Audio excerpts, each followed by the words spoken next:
So in this Alight Motion tutorial, I will be showing you how to slow down a video here in Alight Motion. So if I were to play this video right here, as you can tell, it's a few seconds long.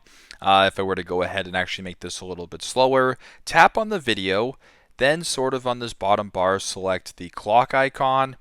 Then once you're here, slide the slider towards the turtle to make it slower. So if you wanted to make it like 50% slower, I can go ahead, play the video right here, and it'll be double the size or double the time because I made it 50% slower. You can slide this bar, slower, faster, whatever you want to do, and you can sort of see the speed that it is. If you want to do a custom speed as well, you can go like 0.2, check, and then you can play it, and it'll be the custom speed that way. So pretty simple, pretty straightforward. That is how to slow down a video in Alight Motion. Thanks again for watching, and hope this helps.